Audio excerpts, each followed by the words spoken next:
Previously on the seventh day. The progress of research in history, archaeology, ancient languages, and anthropology has yielded information that has been hidden for many centuries. And this provides us with important new insights into the meaning of our lives. Some supercalculating intellect must have designed the properties of the carbon atom. Otherwise, the chance of my finding such an atom through the blind forces of nature would be utterly minuscule. Darwin's observations and conclusions would revolutionize the conventional view of origins. Now, perhaps some of us have been too quick to discard this old book as an irrelevant collection of useless fables and legends, traditions. He warned the people that their city was to be destroyed, their temple destroyed, and that they would be carried away to Babylon to serve the king of Babylon. 70 years. Nobody listened. And they burnt them as they were in the caves, because they were not willing to break in upon the honor they owed the Sabbath, even in such distresses. By healing the man with the withered hand, Jesus showed the true spirit of the Sabbath. He rejected the rabbis' rules. He kept the Sabbath as taught in the ancient Hebrew scriptures. Titus laid siege to the city, and finally in 70 AD, the Roman army broke through the defenses, ravaged the city, and completely destroyed the temple. And now, part 4 of the seventh day, Revelations from the Lost Pages of History.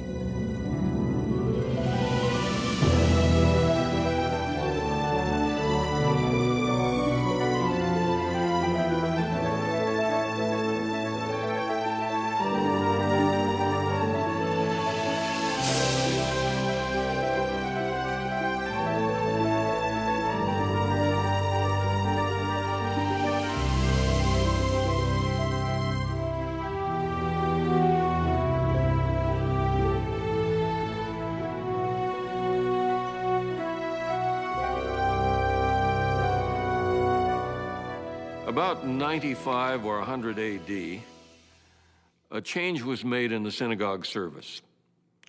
The middle part of the service is known as the standing prayer, the Amidah, or the 18 benedictions, consisting of 18 short prayers or blessings of God, Thanksgiving blessings. All 18 are recited on weekdays, on Sabbaths only 7. But at this time, an additional one was added. It's known in Hebrew as the Birkat Hamanim, the blessing concerning the heretics, but it's not really a blessing. May the apostates have no hope. May the dominion of wickedness be speedily uprooted in our day.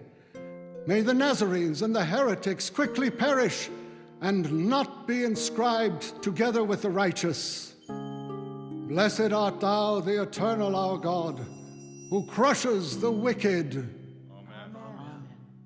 It smoked out the Christians because anyone could be asked to lead out in the recitation of this. Anybody, or everybody was supposed to say Amen at the end of each one. And this made it very uncomfortable, in fact, impossible for Christians to participate in the Pharisee-led synagogue service from that time onward. The evidence of this synagogue prayer helped sharpen our picture of first-century Christians. It's clear that they were keeping the Sabbath right along with their Jewish brothers. So now the Jews were becoming less tolerant of Christians, but Christians themselves were beginning to question the value of their connection to Judaism. In the early church literature, Christians are really desperate to separate from Judaism and to distinguish themselves. As a result, there is the appearance of a great deal of anti-Judaism or anti-Semitism. Some of it is invective, nasty comments about Jews. Some of it is pushing away from what they saw as Old Testament religion. There were practical reasons for the Christians to distance themselves from the Jews. No doubt they were swept up in the current of anti-Jewish sentiment, not surprising given the level of conflict between Jews and the Roman Empire at the time. Although the Jews were scattered throughout the Mediterranean region and beyond, many of them still dreamed of a great Jewish nation and ultimate victory over their enemies. And in North Africa, around 115 AD, these dreams flared into violence. The Jews in the region of Cyrene had put a certain Andreas at their head and were destroying both the Romans and the Greeks. Many they sawed in two from the head downwards. Others they gave to the wild beasts, and still others they forced to fight as gladiators. In all, 220,000 persons perished. In Egypt, too, they perpetrated many similar outrages, and in Cyprus, Dio Cassius. A few years later, in 132, Jewish opposition to imperial authority exploded into another violent revolt. This time, it was in Jerusalem. The leader of the Jews at this time was a man by the name of Bar Kokhba, which signifies a star, who possessed the character of a robber and a murderer, but nevertheless, relying upon his name, boasted to them as if they were slaves that he possessed wonderful powers. And he pretended that he was a star that had come down to them out of the heaven to bring them light in the midst of their misfortunes.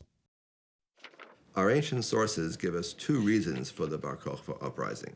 First, a prohibition by the Roman Emperor Hadrian, a prohibition against circumcision.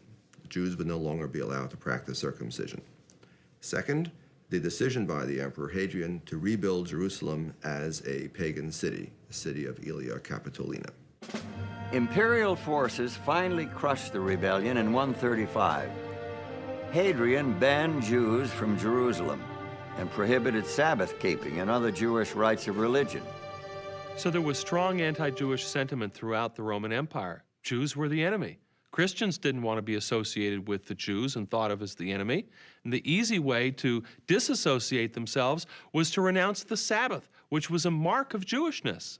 So where and when did Christians first begin to observe an alternate day of worship? The lost pages of history lead us in a surprising direction. Alexandria, Egypt, founded in 332 BC by Alexander the Great, one of the world's great centers of literature, science, and commerce, a melting pot of religious ideas and classical philosophy. There is solid evidence that Christians in Alexandria were the first to replace Sabbath observance with first day, that is Sunday, worship. This began shortly before 120 AD. One of the first documents that we find pointing to Christian keeping of Sunday is the so-called Epistle of Barnabas. Now, it is not the real Barnabas that we read about in the New Testament in the book of Acts. This is pseudo-Barnabas. It's a pseudepigraphon. It's falsely attributed to him. But it was written apparently by somebody in Alexandria in Egypt, where the tendency was to spiritualize everything. And that's what this Epistle of Barnabas does. It doesn't take anything literally. Barnabas believes that the Hebrew Scriptures is a gift to those who truly understand it, but he thinks the ones who understand it will not take it literally, but will understand it in a metaphorical or spiritual sense. And he rested on the seventh day. This meaneth, when his Son, coming again, shall destroy the time of the wicked man, and judge the ungodly, and change the sun and the moon and the stars, then shall he truly rest on the seventh day. Barnabas claims that he and his followers are observing the eighth day of the week, the day after the Sabbath, obviously Sunday. He condemns Judaism and everything associated with it, including observance of the seventh-day Sabbath. The Barnabas letter is the first evidence of Sunday being promoted as the Christian day of worship. But to find the real heart of the pro-Sunday movement, we have to shift our focus from Alexandria westward to the heart of the Roman Empire. It is in ancient Rome that we find the first description of early Christian Sunday keeping. It comes from Justin Martyr, a convert to the new faith. But Sunday is the day on which we all hold our common assembly, because it is the first day on which God, having wrought a change in the darkness and matter, made the world.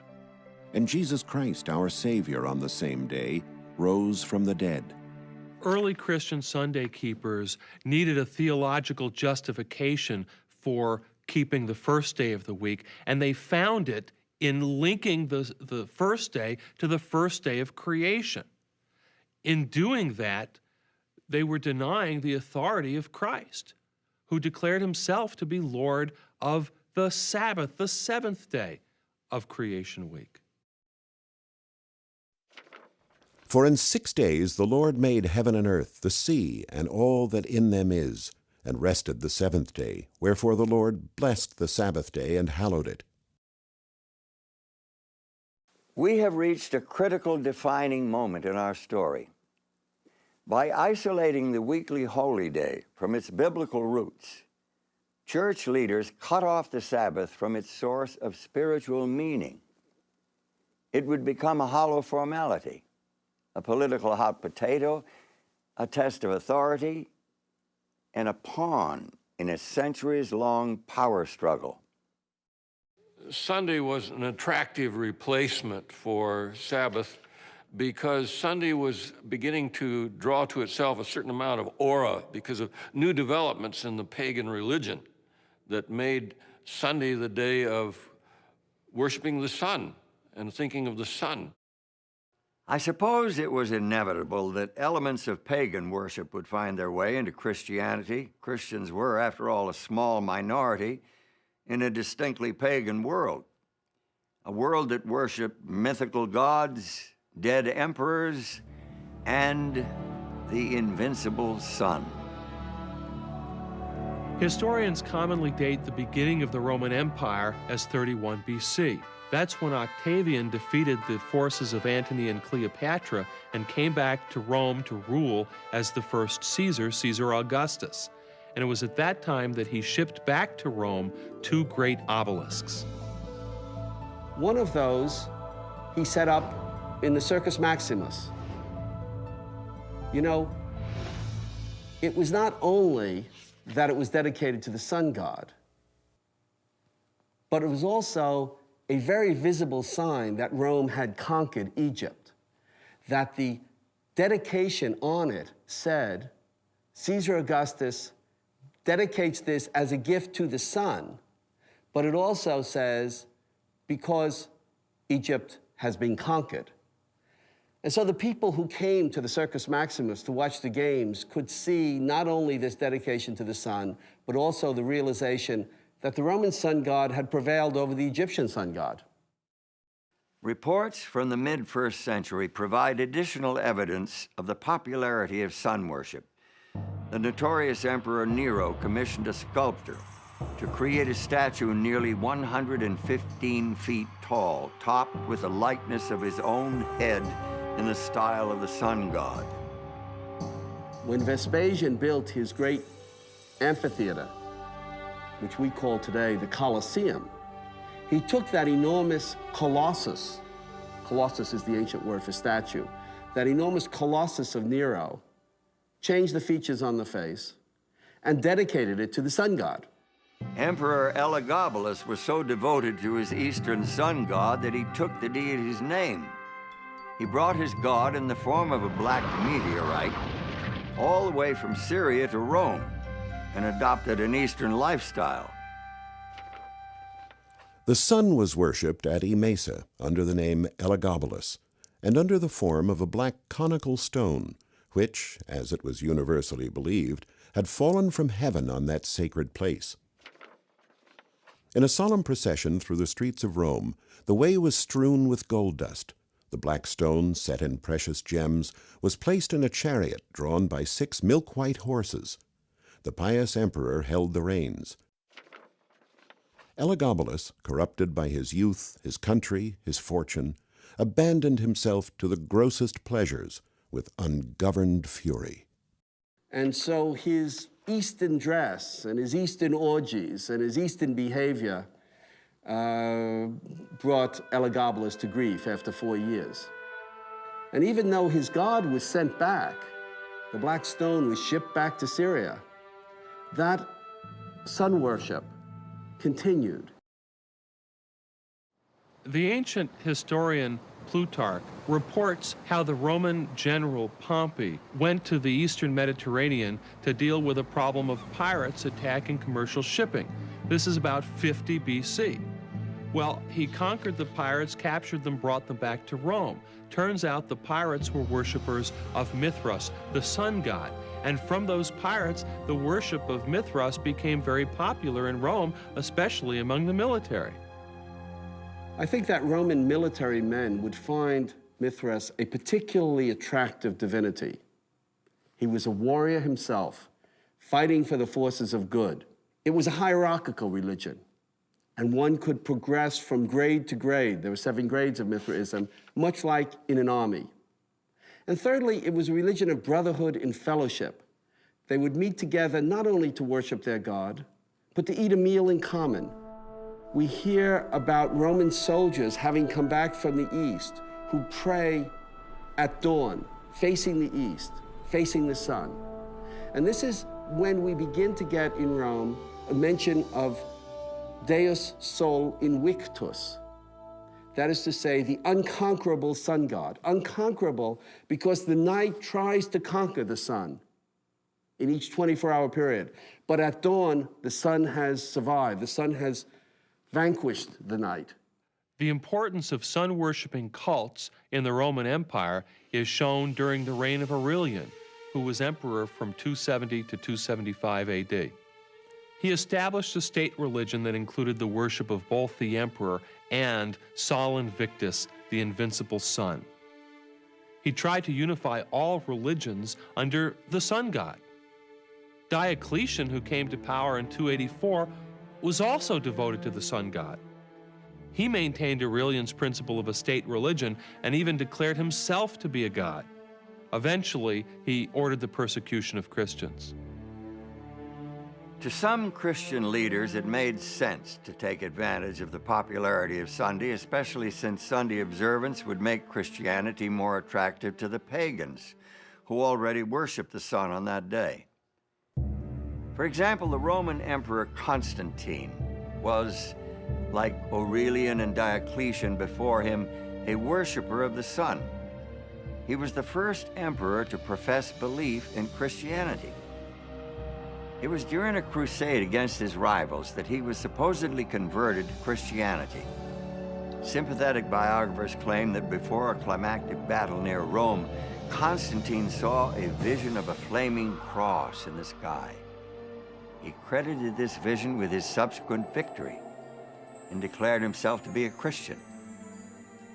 Historians debate whether or not Constantine's conversion was genuine, since he maintained his pagan superstitions throughout much of his reign. He consented to baptism only as he lay on his deathbed.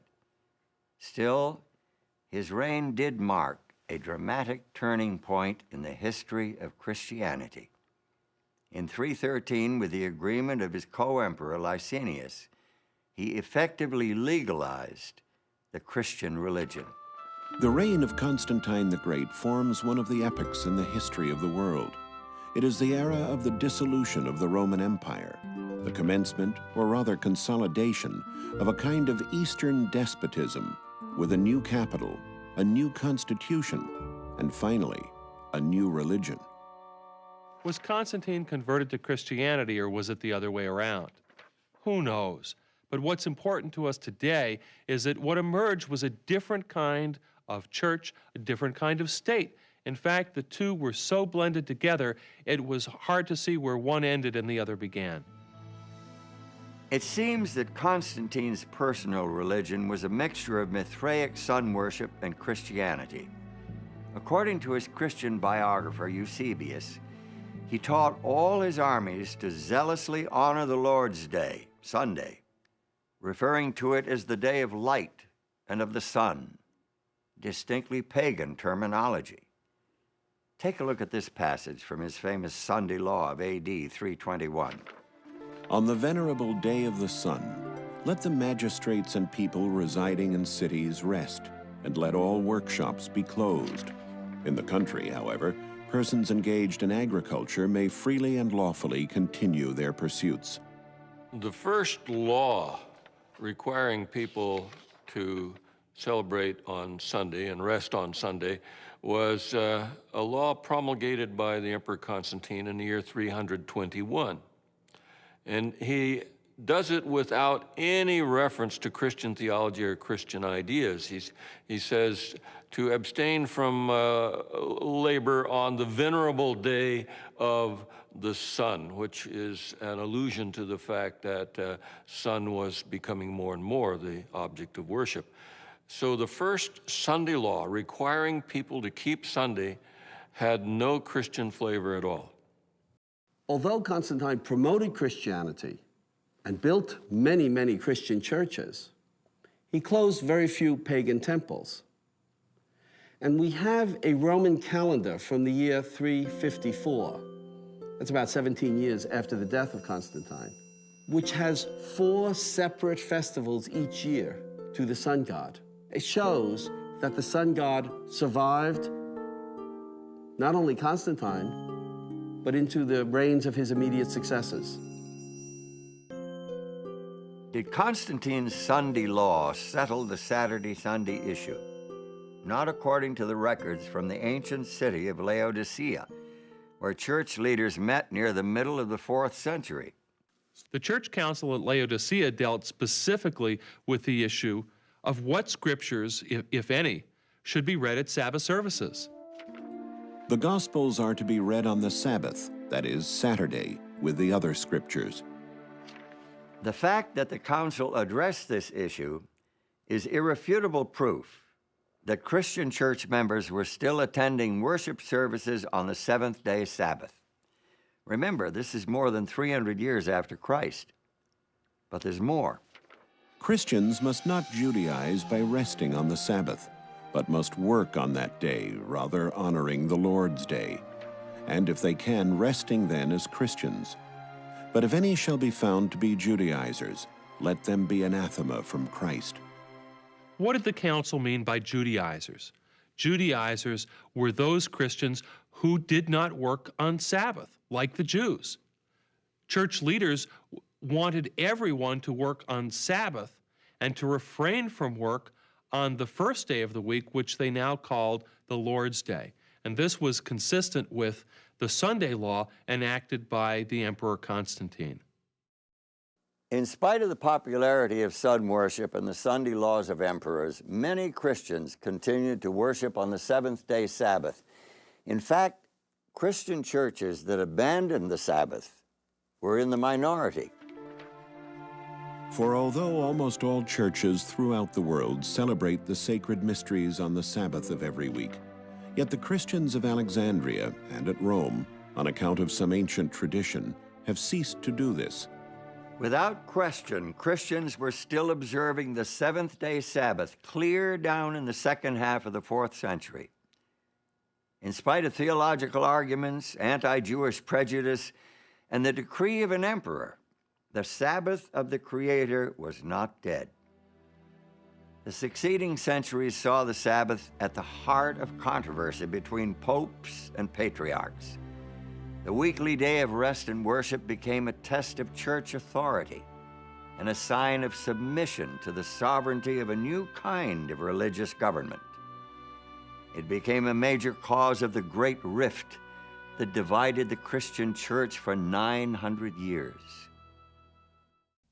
Next time on the seventh day, I am Patrick, a sinner most unlearned, the least of all the faithful, and utterly despised by many. Then I took to flight, and I left the man with whom I had stayed for 6 years. Columba and his fellow missionaries firmly planted the Christian religion in Scotland. Their converts resisted the growing influence of Rome, which promoted Sunday as the day of worship. When Margaret first came to Scotland, she was dissatisfied with Sunday observance as she found it. She found that lay people tended to carry on their menial labors on Sunday. The Sabbath to Sunday change became a mark of Roman Catholic or papal authority.